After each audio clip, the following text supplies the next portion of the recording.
وہ ہینا تھی، جانے دوڑتے ہوئے کہاں جا رہی تھی۔ اسماعیل کو دیکھتی اس کے قدم جیسے زمین میں گڑ کے اس کے ساتھ ہی اس کے چہرے پہ حیرانی اور خوف کا ملا جلا تاثر ابھرا اور وہ رکنے کے بجائے پیچھے پلٹ کر بھاگی۔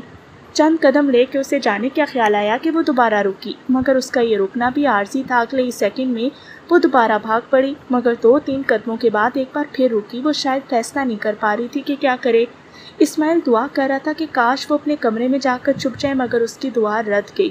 وہ باپ کے کمرے کے دروازے سے چند قدم پہلے رک کر پیچھے مڑی۔ اس کی آنکھوں میں خوف کی جگہ اعتماد کا تاثر ابھرا اور اس کے قدم اسماعیل کی جانب اٹھنے لگے۔ اسماعیل دھاڑا، میرے قریب آنے کی کوشش کی تو جان سے جاؤ گی، مگر ہینا کے قدموں میں لرزش نہیں آئی۔ اس کے لبوں سے پورے اعتماد آواز برآمد ہوئی، چلاؤ گولی، روکا کس نے ہے؟ آج مجھے کوئی نہیں روک سکتا، کوئی نہیں۔ اسماعیل نے کلاشن کو کاک کر لی، مگر ہینا اس کے لہجے کی پرواہ نہ کرتے ہوئے اس سے لپٹ کی۔ شاہ جی نہ کرو، واپس چلے جاؤ، دیکھو اس سے زیادہ دکھ برداشت کرنے کا حوصلہ نہیں ہے مجھ میں، میں بہت کمزور ہوں، تیری توقع سے بھی زیادہ۔ پاپا کی موت کا مطلب مجھ سے انتقام لینا ہے، امی مجھے چھوڑ گئی تو بھی میرا نہ بنا، ایک پاپا تو میرے پاس رہنے دو، میں وعدہ کرتی ہوں انہیں تیری دنیا سے بہت دور لے جاؤں گی، وہ تجھے دوبارہ پاکستان میں نظر نہیں آئیں گے، بس ابھی چلے جاؤ، بہت رلا دیا ہے، مزید نہ رلاؤ، پلیز چلے جاؤ، میں تیرے آگے ہاتھ جوڑتی ہوں۔ ہینا، یہ ناممکن ہے، میں تم سے بھی زیادہ بے بس ہوں۔ اسماعیل نے اسے اپنے سے دور جھٹکا، وہ لڑکھڑاتے ہوئے نیچے گری، مگر اسماعیل کے قدم بڑھانے سے پہلے وہ دوبارہ اس سے لپٹ گئی۔ تو انہیں پاپا سے انتقام لینا ہے نا، لو مجھے قتل کر دو، انہیں اس سے بھی زیادہ تکلیف ہوگی جتنی تمہیں اپنوں کے بچھڑنے سے ہوئی ہے، میں کہتا ہوں دور ہو جاؤ۔ اسماعیل نے دھاڑتے ہوئے اسے دوبارہ دور جھٹکنے کی کوشش کی، لیکن وہ پوری طرح اس سے چمٹ گئی۔ شاہ جی نہیں، تم پاپا کو کچھ نہیں کہہ سکتے، وہ رونے لگی تھی۔ کون روکے گا مجھے؟ میں روکوں گی، تمہیں میری ماننی پڑے گی۔ نہیں مانوں گا، آج کسی کی نہیں مانوں گا، اگر تو نے قدم بڑھائے تو میں خودکشی کر لوں گی، پرواہ نہیں۔ اسماعیل ساری کشتیاں چلانے پہ تل گیا تھا۔ میری موت برداشت کر لو گے؟ ہاں ہاں ہاں، سب کچھ برداشت کر لوں گا۔ ہینا سسکی، ایک یہی دکھ باقی تھا؟ نہیں، فاضل خان کی موت کا دکھ ابھی تک رہتا ہے۔ اچھا شاہ جی، ایک دفعہ میری آنکھوں میں دیکھ کے کہو تجھے میری زندگی عزیز نہیں ہے اور میری موت سے تجھے کوئی فرق نہیں پڑنے والا، باخدا میں تیرا رستہ چھوڑ دوں گی۔ یہ اتنا مشکل نہیں ہے مس ہینا خان، کہہ کر اسماعیل نے اس کی طرف نگاہیں اٹھائیں۔ ہینا کی پرنام آنکھیں اسی کی طرف متوجہ تھی، عجیب قسم کی بے بسی، دکھ اور امید کا تاثر تھا اس کی آنکھوں میں۔ اسماعیل بے خود سا ہو گیا، وہ آنکھیں اسے دنیا کی ہر شے سے عزیز تھی اور ان میں اسی کی وجہ سے پانی بھرا تھا۔ اس کے لب آہستہ سے ہلے۔ شاہ جی، مجھے باپ کی موت سے زیادہ تیری جدائی کا غم ہے، اگر پاپا کو قتل کرو گے تو تم سے دوری میرا مقدر ہو جائے گی، کیا میرے لیے اتنا نہیں کر سکتے؟ اتنا ذرا سا چند تانے؟ اگر ظرف بڑا ہو تو معافی دینے پہ تانے نہیں ملا کرتے۔ میں نے تمہیں دعاؤں میں اپنے رب سے مانگا ہے، پاپا کا دشمن ہونے کے باوجود تیری سلامتی کے لیے سجدے کیے ہیں، سب کچھ ٹھکرا کے تیرا ساتھ نبھانے کا وعدہ کیے، تمہیں چاہا ہے، مجھے اقرار ہے کہ میں تیرے بنا نہیں رہ سکتی، نہیں رہ سکتی۔ کیا اپنی ہینا کو نہیں بچاؤ گے؟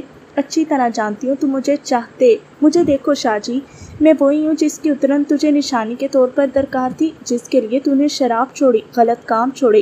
ہاں ہاں، وہی ہوں تیری ہینا، صرف تیری ہینا خان نہیں، ہینا شاہ۔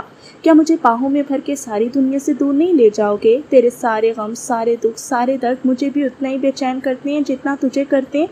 میری وفا کا یقین کرو، بھروسہ کرو مجھ پر، جاؤ واپس چلے جاؤ، جاؤ پلیز شاہ جی، پلیز۔ ہینا کی ہچکیاں بند گئی تھی، کلاشن کوف پہ اسماعیل کی گرپ ڈھیلی پڑی اور گن ایک دھماکے سے نیچے جا گری۔ اسماعیل کے دماغ میں ایک ایک کی آواز گونجی، میری یہ بات پلے باندھ لو، محبت کمزور کرتی ہے، چاہت انسان کو کھوکھلا کر دیتی ہے، کبھی عورت کو خود پہ حاوی نہ ہونے دینا۔ وہ جو کہتے ہیں نا کہ محبت کی نہیں جاتی ہو جاتی ہے، میں مانتا ہوں سچ کہتے ہیں، لیکن اگر کبھی ایسا موقع آئے تو بائی گاڈ اس سے دور بھاگ جانا، اس کا سامنا نہ کرنا، بس اسے بھلا دینا، اپنے اندر کی نفرت کو ہوا دینا، یہ تمہیں طاقت دے گی، تمہیں ہمت بڑھائے گی۔ مگر اسماعیل کی نفرت پہ ہینا کی چاہت غالب آ گئی تھی۔ اسماعیل کو لگا وہ مکمل طور پہ ہپناٹائز ہو چکا ہے۔ اس نے سختی سے آنکھیں بھینچی اور دھاڑا، میری سب سے بڑی دشمن تم ہو، تم سمجھی، تم نے مجھے کہیں کا نہیں رکھا۔ پاؤں میں پڑی گن کو ٹھوکر مار کر دور کرتے ہوئے اس نے جیب سے پسٹل نکالا اور کھینچ کے دیوار پہ دے مارا۔ بس اب خوش ہو؟ یہی چاہتی تھی نا کہ ساری عمر بغیرتوں کی سی زندگی گزاروں، لو خوش ہو جاؤ، بلا لو پولیس کو تاکہ مجھے پولیس کے حوالے کرنے کی تیری حسرت بھی پوری ہو جائے۔ عجیب قسم کی بے بسی کا تاثر اس کی نس نس میں بھر گیا۔ وہ جنگ ہار چکا تھا، فاضل خان کی بیٹی نے اسے شکست دے دی تھی، وہ دشمن کی بیٹی کو مایوس کرنے کی ہمت نہیں کر سکا تھا۔ ہینا اسی طرح اس کے ساتھ لپٹی روتی رہی۔ اچانک فائر کی آواز آئی اور وہ دونوں چونک پڑے۔ آواز فاضل خان کے بیڈ روم سے آئی تھی۔ پاپا! ہینا سراسیمہ ہو کر چلاتے ہوئے کمرے کی طرف دوڑی۔ اسماعیل کے قدم بھی اسی جانب اٹھ کے تھی۔ وہ بمشکل دروازے تک ہی پہنچا تھا کہ اس کی سماعتوں میں ہینا کی تیز چیخ گونجی۔ نہیں پاپا، آپ ایسا نہیں کر سکتی۔ اندر داخل ہونے پر اسے فاضل خان کا بایاں پہلو خون سے رنگین نظر آیا۔ اس کی نظریں دروازے کی طرف اٹھی تھی۔ اسماعیل کو دیکھتے ہی اس نے دونوں ہاتھ معافی کے انداز میں باندھے اور شکستہ الفاظ میں بولا، شاہ جی، مجھے معاف کر دینا، میں تیرا قصوروار ہوں، گڑیا کا خیال رکھنا۔ اس کے ساتھ ہی فاضل خان کی گردن ایک طرف ڈھلک گئی تھی۔ اسماعیل آہستہ سے اس کے ساتھ بیٹھا، اس کا ہاتھ فاضل خان کی کھلی آنکھوں کی طرف بڑھا اور اس نے اس کی پلکیں ڈھک دیں۔ اس کی مٹھی میں ایک کاغذ دبا ہوا تھا۔ اسماعیل وہ کاغذ نکالنے ہی لگا تھا کہ دروازے کی طرف سے قدموں کی چاپ ابھری۔ اسماعیل نے پیچھے مڑ کر دیکھا، عاطف اندر داخل ہو رہا تھا، 2 اور آدمی بھی اس کے ہمراہ تھے۔ اسماعیل کا ہاتھ پیچھے ہو گیا۔ اسماعیل نے تعارض کیے بغیر عاطف ہینا کے قریب بیٹھ کر اس کے سر پر ہاتھ پھیرنے لگا۔ سسکیاں بھرتی ہینا نے نظریں اٹھا کر اس کی جانب دیکھا اور اگلے لمحے وہ بھیا کہہ کر اس سے لپٹ کی۔ گڑیا، اللہ کو یہی منظور تھا۔ دیکھو وہ بہت دکھی تھا اور یہ فیصلہ اس نے بہت سوچ سمجھ کر کیا ہے۔ پھانسی کا پھندا یوں ہی اس کا مقدر ہو چکا تھا۔ شاید تجھے لمبی اذیت سے چھٹکارا دینے کے لیے اس نے یہ کام کیا، اور آنٹی کی موت کا ذمہ دار بھی تیرا پاپا ہی تھا۔ اس نے جو کھڈا دوسروں کے لیے کھودا تھا، اس میں اس کی اپنی بیوی گر گئی۔ اس کی باپ کی موت کے صدمے کو کم کرنے کے لیے عاطف نے حقیقت اس کے سامنے بیان کر دی۔ اور گڑیا، تمہیں پتہ نہیں ہے لیکن تیرا باپ جانتا تھا کہ اس کی نگرانی ہو رہی تھی، اور یاد ہے نا، تو نے پوچھا تھا کہ میں نے رشوت لے کے تیرے پاپا کو کیوں رہا کیا تھا؟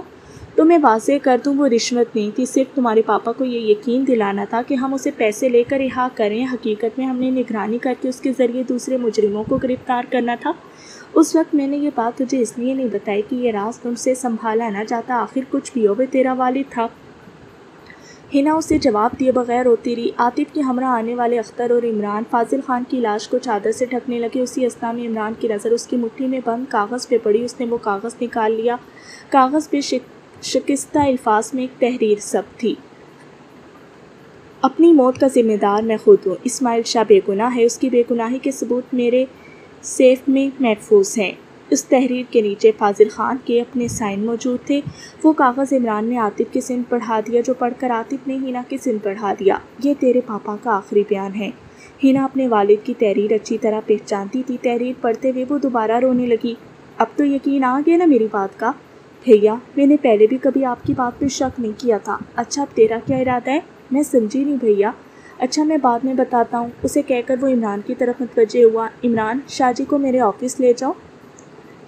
عمران نے پوچھنا چاہا۔ ہتھکڑی؟ نہیں، عاطف نے قطع کلامی کی، یہ مجرم نہیں، میرا مہمان ہے بھیا۔ ہینا وفور جذبات سے عاطف سے لپٹ کی۔ ہاں گڑیا، اب تم میری ذمہ داری ہو نا؟ عاطف کی آواز بھر آ گئی تھی۔ چلیں شاہ جی۔ عمران نے باہر کی طرف قدم بڑھائے اور اسماعیل شاہ اس کے ساتھ ہو لیا۔ فاضل خان کی موت کے بعد اسے زندگی میں عجیب سا خلا نظر آنے لگا تھا۔ اگر عاطف پارٹی وہاں نہ آتے تو وہ خود گرفتاری دے دیتا۔ صدیقی صاحب سے فون پہ مشورہ کر کے عاطف نے دلشاد امین کو بلوا کر سارا کیس اس کے حوالے کر دیا تھا۔ اگلے دن فاضل خان کا پوسٹ مارٹم ہوا اور پھر نعش ہینا خان کے حوالے کر دی گئی۔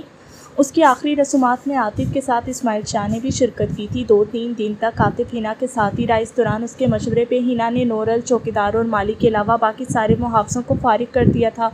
تیسرے دن جب اس نے ہینا سے جانے کی اجازت چاہی تو وہ کہنے لگی، بھیا، آپ سے کچھ مشورے کرنے تھے، پہلے تو میں اپنے حواس میں ہی نہیں تھی۔ ضرور۔ عاطف اس کے سامنے بیٹھ گیا۔ بھیا، شاہ جی کے بارے میں آپ نے کیا سوچا ہے؟ ابھی تک وہ آرام سے ہے؟ اس سے تفصیلی بات چیت آج ہوگی انشاءاللہ۔ کیا اسے نہ کردہ جرائم کی سزا ملے گی؟ اگر سزا ملنی ہوتی تو اسے بھی پولیس کے حوالے کر دیا ہوتا۔ بھیا، اپنا وعدہ یاد ہے نا؟ کون سا بھلا؟ آپ نے کہا تھا اسے کچھ نہیں ہوگا۔ بھائی، کہہ تو دیا میری طرف سے وہ بری ہے۔ اگر وہ کسی ملک دشمن کارروائی میں ملوث ہوتا تو پھنس جاتا۔ اس کی خوش قسمتی کہ وہ اپنے انتقام کی تگ و دو میں مصروف رہا اور راہ کی سرگرمیوں میں حصہ نہ لے سکا۔ اس نے اندیشہ ظاہر کیا۔ وہ پولیس کو بھی تو مطلوب ہے۔ انسپکٹر دلشاد امین کو اس کی بے گناہی کے ثبوت میں نے دے دیے ہیں اور اس نے وعدہ کیا ہے کہ اسماعیل شاہ کے خلاف سارے کیس کو ختم کر دے گا۔ ایس پی صاحب بھی اس کے حق میں ہے۔ مزید کچھ؟ بھیا، اللہ تعالیٰ آپ کو عزت دے۔ ہینا نے دل کی گہرائیوں سے دعا دی۔ اچھا اب کیا ارادہ ہے؟ ارادہ کیا ہونا ہے؟ ہنا ہلکے سے مسکرائی۔ بڑا بھائی موجود ہے، یہ اس کا درد سر ہے۔ فاضل خان کی موت کے بعد یہ پہلا تبسم تھا جو اس کے ہونٹوں پہ ظاہر ہوا تھا۔ بہنیں بھائیوں کے لیے بوجھ نہیں ہوتی، لیکن اس کے باوجود وہ جتنی جلدی اپنے گھر کی ہو جائے بہتر ہے، اور میری سوچ بھی ایک روایتی بھائی کی طرح ہی ہے۔ ہنا نے اس بات کے اظہار میں سر جھکا دیا۔ یعنی تمہیں کوئی اعتراض نہیں؟ عاطف مسکرایا۔ اب رہ گیا کسی اچھے رشتے کی تلاش تو چند اچھے رشتے میرے ذہن میں ہیں بھیا، ہنا خفگی بھرے لہجے میں کہتے ہوئے وہاں سے اٹھ کے اور عاطف مسکراتے ہوئے باہر نکل آیا۔ تھوڑی دیر بعد وہ اپنے آفس میں داخل ہو رہا تھا۔ کرسی پہ بیٹھتی اس نے انٹرکام اٹھا کر کہا، اسماعیل شاہ کو میرے پاس بھیجو، اور جواباً جی سر سنتے ہی اس نے ریسیور رکھ دیا۔ تھوڑی دیر بعد ہی اسماعیل شاہ اس کے سامنے تھا۔ بیٹھو شاہ جی، اس نے سائڈ پہ پڑے صوفے کی طرف اشارہ کیا۔ شکریہ سر۔ کوئی تکلیف تو نہیں ہوئی یہاں؟ نہیں سر، بس الجھن ہے کہ ایک مجرم کے ساتھ یہ مہربانی کس لیے؟ مجرم تو چھوڑو، تم اب ملزم بھی نہیں رہے۔ مگر میں تو اپنے جرائم سے واقف ہوں نا سر، اس کا فیصلہ قانون نے کرنا ہے، اور اب میں تیری کہانی بلا کموکات سننا چاہوں گا۔ جواباً اسماعیل شاہ نے اپنی آپ بیتی تفصیل سے بیان کر دی۔ درمیان میں عاطف سوال بھی کرتا رہا تھا۔ اس کی بات ختم ہوتے ہی عاطف نے کہا، شاہ جی خوش قسمت ہو کہ تم ملک دشمنی میں ملوث نہیں پائے گئے۔ دوسرا یہ کہ تمہاری دشمنی بھی اتفاق سے اس بندے کے ساتھ تھی جو خود ملک دشمن کارروائیوں میں شریک کار تھا۔ انسپکٹر حاکم داد گو سرکاری آدمی تھا، مگر اس کے بارے میں جو کچھ مجھے دلشاد امین نے بتایا اس کے مطابق اس کا زیر زمین چلے جانا ہی بہتر تھا۔ باقی انسپکٹر دلشاد امین بھی تیری کافی طرفداری کر رہا ہے، سب سے بڑھ کر وہ پاگل ہنا ہے۔ بہرحال میں نے کبھی عام مجرم کو نہیں چھیڑا جب تک کہ وہ ملک دشمنی میں ملوث نہ ہو۔ عام مجرموں کا کیس پولیس کے پاس ہوتا ہے، جبکہ پولیس ایس پی اور انسپکٹر دلشاد نے اپنے کاغذات میں تمہیں ویسے ہی رہا کر دیا، اس لیے تم میری طرف سے بھی آزاد ہو جا سکتے ہو۔ آخر میں صرف یہ نصیحت کرنا چاہوں گا کہ کسی عالم دین سے رجوع کر کے اس سے اپنے اے کے صاحب کے نظریات کی وضاحت ضرور کر لینا، کیونکہ اس نے بڑی ٹیکنیک سے تم سب کی برین واشنگ کی تھی۔ تھینکس سر۔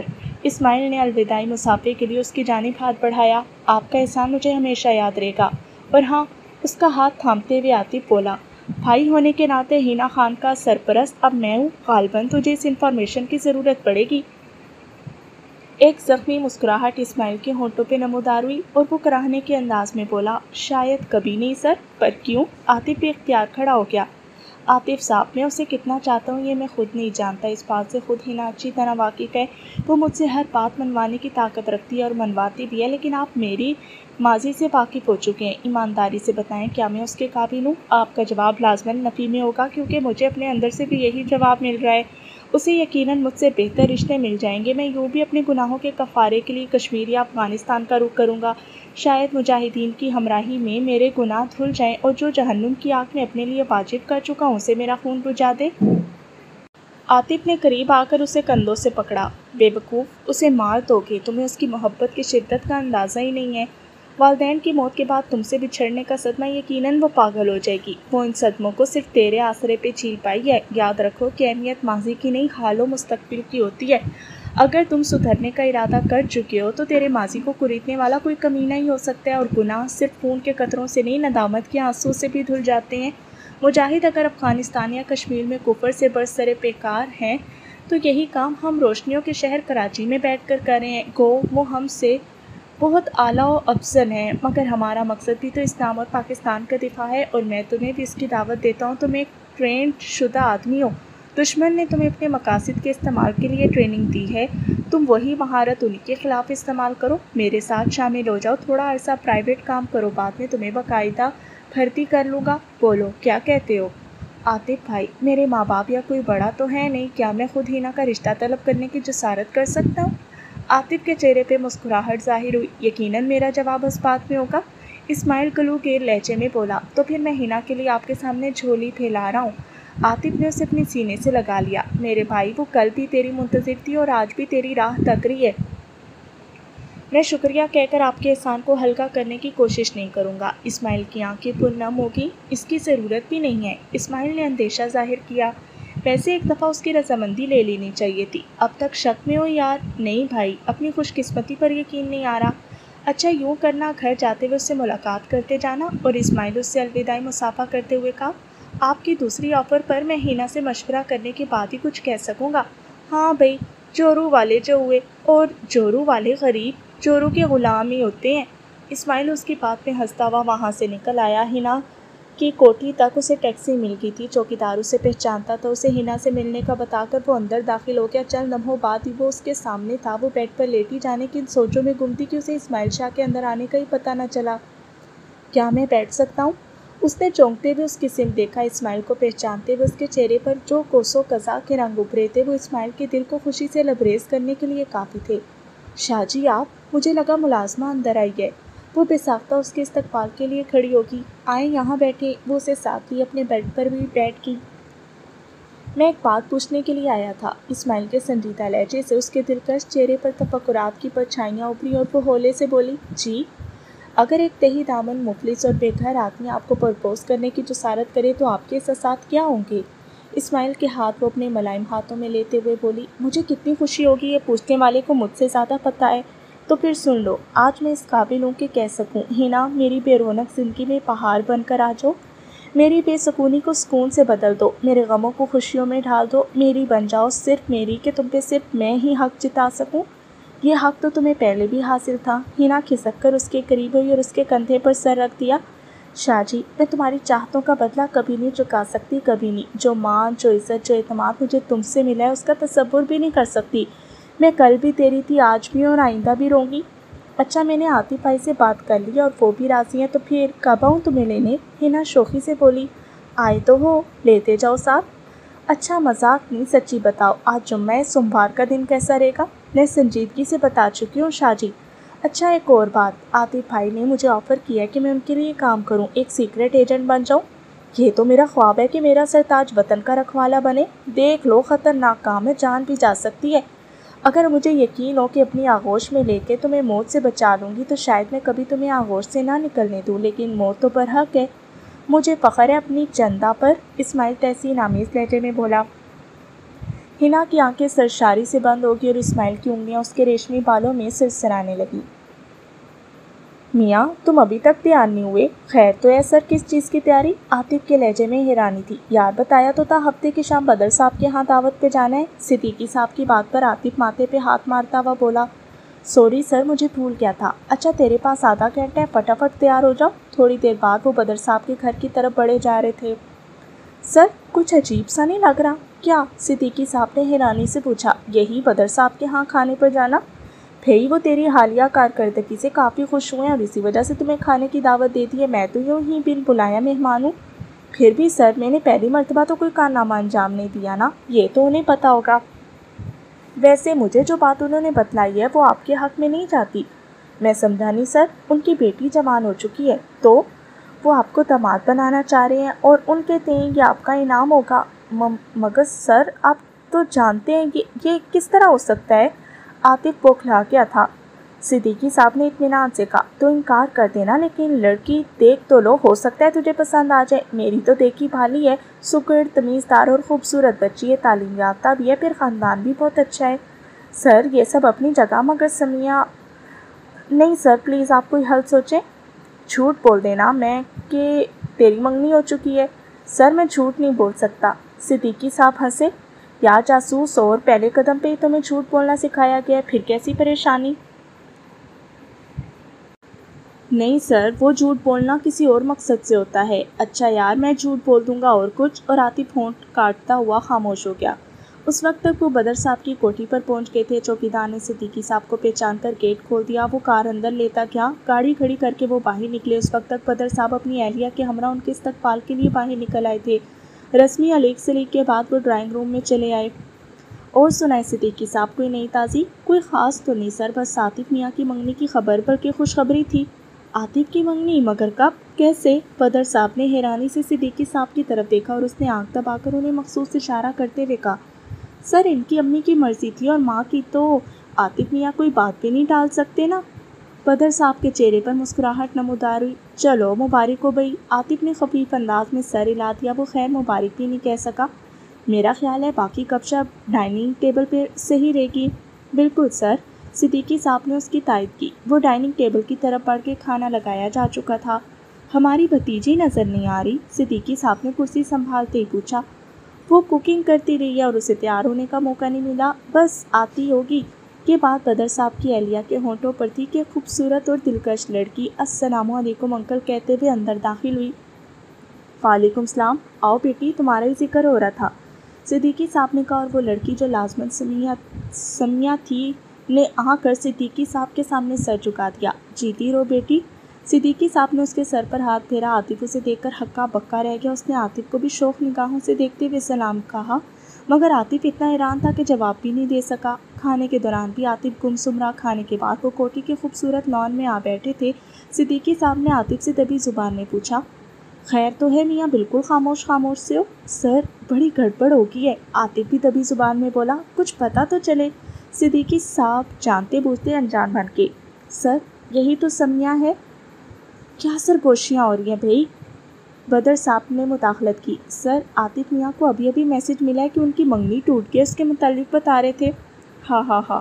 صدیقی کی بات پر بدر صاحب کے منہ سے بے ساختہ کہکا نکلا، یار کیوں تنگ کر رہے ہو بچے کو؟ صدیقی صاحب بھی بے ساختہ ہنس پڑا تھا، جبکہ عاطف ہونکوں کی طرح ان کا منہ تکنے لگا۔ بدر صاحب عاطف سے مخاطب ہوا، برخوردار، ایسا ہے کہ سمیہ مجھے سب کچھ بتا چکی ہے، اور میری آرزو بھی یہی تھی کہ تیرے جیسا کوئی باصلاحیت اور محب وطن ہی میرا داماد بنے۔ باقی صدیقی صاحب کو پہلے سے اس بارے میں معلوم تھا، اور یہ سارا ڈرامہ انہوں نے خود ترتیب دیا ہے۔ بدر صاحب کی بات سن کر عاطف ایک گھڑوں پانی پڑ گیا۔ سمیہ کی ماں بولی، اچھا اب شرمانے کی ضرورت نہیں، ہو جاؤ، سمیہ اپنے کمرے میں تمہاری منتظر ہے، اپنی منگنی کی تاریخ تم دونوں نے خود ہی مقرر کرنی ہے۔ اور عاطف جھجکتا ہوا اٹھا، جیسے ہی قدم اٹھائے وہ لڑکھڑا کے گرنے لگا، مگر اس نے جلدی سے صدیقی صاحب کا سہارا لے لیا اور سوری کہتے ہوئے سمیہ کے کمرے کی طرف بڑھ گیا۔ اس کے دستک کے جواب میں سمیہ کی مترنم گیس سنائی دی اور وہ اندر داخل ہو گیا۔ سمیہ کی بچی، بتایا کیوں نہیں کہ بدر صاحب تمہارے والد بزرگوار ہیں؟ اندر داخل ہوتے ہی عاطف نے آنکھیں نکالی، اتنا بڑا جاسوس بنا پھرتے ہیں، خود معلوم کرنا تھا نا۔ سمیہ کے لہجے میں چاہے جانے کا گہرا احساس موجود تھا۔ اب میں تیری جاسوسی کرنے سے تو رہا، عاطف منہ بناتے ہوئے بیٹھ گیا، مگر میں تو تیری جاسوسی سے باز آنے والی نہیں، تیرے جیسے لڑکوں کا کوئی پتہ نہیں چلتا کب کیا کر جائیں۔ کیا مطلب وغیرہ کو چھوڑو اور یہ بتاؤ میرا گھرانہ کیسا لگا؟ بالکل تیری طرح، یعنی پھیکا اور بے رونق؟ نہیں، بہت پیارا، بہت اچھا، اور بس تیری طرح۔ سمیہ کہکا لگا کر ہنس پڑی اور عاطف اسے مبہوت ہو کر دیکھنے لگ گیا۔ ایسے کیا دیکھ رہے ہو؟ وہ شرما گئی۔ کچھ نہیں، وہ چونک گیا اور جلدی سے بات بناتے ہوئے بولا، اچھا پتہ ہے آنٹی نے کیا کہا؟ کیا کہا؟ اپنی شادی کی تاریخ ہم دونوں نے مقرر کرنی ہے، تو کرو نا۔ وہ شرارت سے بولا، 9 بج رہے ہیں، 11 بجے کیسے رہے گی؟ یعنی اتنا لیٹ؟ سمیہ برجستہ بولی اور عاطف کھلکھلا کے ہنس پڑا۔ ایک دوسرے کو پانے کی خوشی ایسی تھی کہ انہیں بات بے بات ہنسی آ رہی تھی۔ اچھا مذاق نہیں، سچ بتاؤ، سمیہ نے پوچھا تو عاطف بولا، ایسا ہے کہ سوموار کو میری منہ بولی بہن کی شادی اور منگل کو میری فلائٹ ہے، جمعے تک میں امی جان اور ابو جان کو ساتھ لے کر لوٹ آؤں گا، ہفتے کے دن بزرگ مل کر طے کر لیں گے۔ منظور ہے، سمیہ نے اس بات میں سر ہلا دیا۔ ویسے تجھے پتہ ہے میری لا علمی سے صدیقی صاحب نے کیا فائدہ اٹھایا ہے؟ کیا مطلب، کیسا فائدہ؟ وہ حیرانی سے بولی اور عاطف نے اسے صدیقی صاحب کے ڈرامے کے بارے میں بتا دیا۔ سمیہ کی ہنسی رکنے میں نہیں آ رہی تھی۔ آپ پھر بھی خود کو جاسوس سمجھتے ہیں؟ تم دیکھنا تو صحیح میں اس کے ساتھ کیا کرتا ہوں۔ عاطف سیل فون نکال کر کوئی نمبر ڈائل کرنے لگا، اس کے ساتھ ہی اس نے موبائل کا اسپیکر آن کر دیا۔ جی بیٹے، ایک مشفق نسوانی آواز اسپیکر سے برآمد ہوئی۔ آنٹی السلام علیکم۔ وعلیکم السلام بیٹے، کیسے یاد آ گئی آنٹی کی؟ آنٹی، وہ آپ کو بتانا تھا کہ صدیقی انکل تھوڑا لیٹ ہو جائیں گے، تو آپ نے کھانے پر انتظار نہیں کرنا۔ مجھے پتہ ہے بیٹے، ان کا کھانا آج بدر بھائی کے گھر میں ہے۔ اچھا، آپ سے یہ بہانہ کر کے آئے ہیں؟ عاطف کا انداز خود کلامی کا سا تھا۔ چلو ٹھیک ہے آنٹی، جب آپ کو پتہ ہے تو۔ بیٹے سیدھی بات بتاؤ، کیا پتہ ہے؟ آپ تو اس طرح کہہ رہے ہیں جیسے… نہیں آنٹی، ایسی کوئی بات نہیں، بدر صاحب کے گھر واقعی دعوت تھی، لیکن وہ میری تھی۔ صدیقی صاحب تو ایک انکوائری کے سلسلے میں گیسٹ ہاؤس میں ہیں۔ کیسی انکوائری؟ وہ چونک گئی تھی۔ آنٹی، انڈیا کی ایک جاسوس پکڑی تھی نا، اداکارہ بن کر آئی ہوئی تھی، تو اس سے تفتیش کر رہے ہیں اکیلے کمرے میں۔ حالانکہ بدر صاحب نے ذیشان کو بانٹا تھا، مگر صدیقی صاحب نے ذیشان کو کہا کہ وہ خود انکوائری کریں گے۔ بیٹے میری بات کراؤ۔ آنٹی، دروازہ انہوں نے اندر سے بند کیا ہوا ہے، جیسے ہی دروازہ کھلا میں آپ کی بات کرا دوں گا۔ ویسے آپ ان کا نمبر ٹرائی کریں، شاید وہ کال اٹینڈ کر لیں۔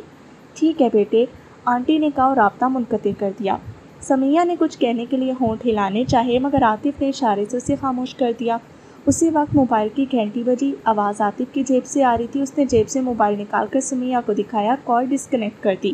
چند سیکنڈ بعد دوبارہ بیل ہوئی مگر عاطف نے دوبارہ کال کاٹ دی۔ اسی طرح چند مرتبہ ہوا اور پھر عاطف نے موبائل آف کر دیا۔ یہ انکل کا موبائل تھا؟ سمیہ حیرانی سے مستفسر ہوئی۔ جی ہاں، عاطف اطمینان سے بولا، مگر آپ کے پاس آپ کے کمرے کی طرف آتے وقت نکالا تھا، یعنی چوری؟ ہاں، کیونکہ اینٹ کا جواب پتھر سے دینا پڑتا ہے۔ اب یوں کرو کہ میرے لیے کچھ کھانے کو لے آؤ۔ کھانا؟ ابھی تو کھایا ہے کھانا؟ اس کے لہجے میں حیرانی تھی۔ خاک کھایا ہے؟ تمہیں دیکھنے کے بعد مجھے ہوش کہاں رہا تھا، ویسے بھی صدیقی صاحب نے مجھے صحیح الو بنایا ہے۔ اچھا ابھی لائی؟ سمیہ اٹھ کر کچن کی طرف بڑھ کے اور چند منٹ بعد مختلف لوازمات سے ٹرے بھر لائی۔ کھانے کے دوران وہ زبردستی عاطف کے منہ میں مختلف چیزیں ٹھوستی رہی۔ کھانا کھاتے ہی عاطف جانے کے ارادے سے اٹھ کھڑا ہوا۔ تو کیا صرف کھانا کھانے آئے تھے؟ اس کے ارادے کو دیکھ کر سمیہ سکتے کے انداز میں بولی۔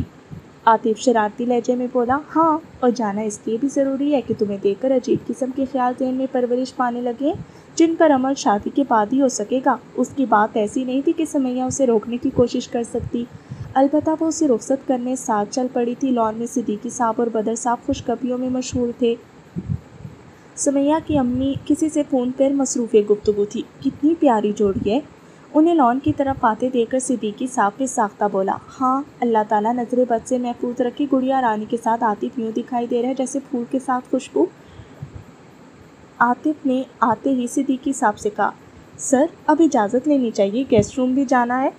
اوکے سر، اب ہمیں اجازت، صدیقی صاحب نے پوچھا۔ بدر صاحب نے کھڑے ہو کر عاطف کے سر پر ہاتھ رکھا اور پوچھا، برخوردار، پھر کیا طے کیا؟ سر اگلے ہفتے امی ابو آ جائیں گے، پھر مل کر آپ لوگوں نے ہی طے کرنا ہے۔ ٹھیک ہے صدیقی صاحب، آپ اگر جانا چاہتے ہیں تو پھر خدا حافظ کہتے ہیں۔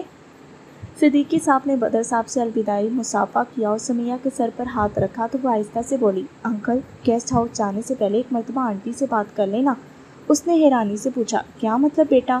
مطلب کا تو پتہ نہیں، عاطف صاحب آنٹی کو کوئی الٹی پٹی پڑھا رہے تھے۔ یہ کیسے؟ عاطف میاں کیا بات ہوئی ہے؟ صدیقی صاحب گھبرا کے تھے۔ کچھ نہیں سر، سمیہ ایسی شرارت کے موڈ میں ہے۔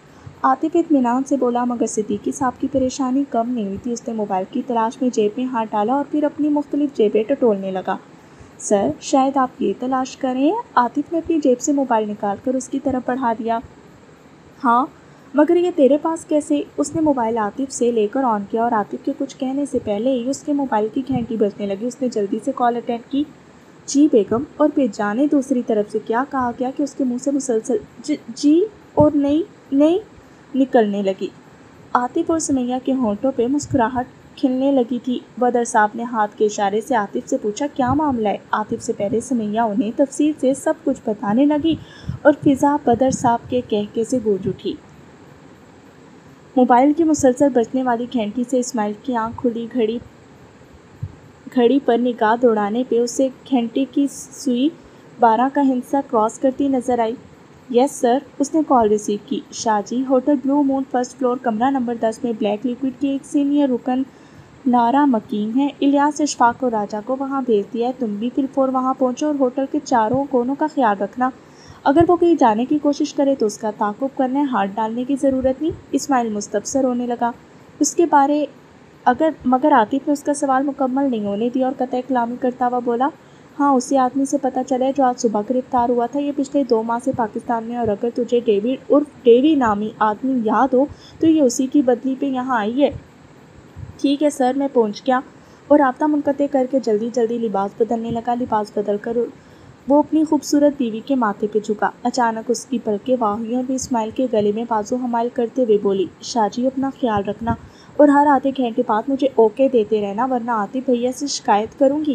ایک تو میں ان بہن بھائیوں سے تنگ ہوں، اسماعیل منہ بناتا ہوا بولا۔ گھر میں باس بنی رہتی ہے اور آفس میں وہ سر پہ سوار رہتا ہے۔ جواباً حنا شاہ کہکا لگا کے ہنس پڑی۔ اللہ کرے تم یوں ہی میری زندگی میں کہہ کے بکھیرتی رہو۔ اسماعیل کے دل سے دعا نکلی۔ اس کے ماتھے پہ مہر محبت ثبت کرتا وہ لمبے ڈگ بھرتا گھر سے نکل آیا۔ وہ ایک نہ ختم ہونے والی جنگ کا سپاہی بن گیا تھا اور جانتا تھا کہ زندگی کی آخری سانس تک اسے لڑتے رہنا ہے۔ ختم شد۔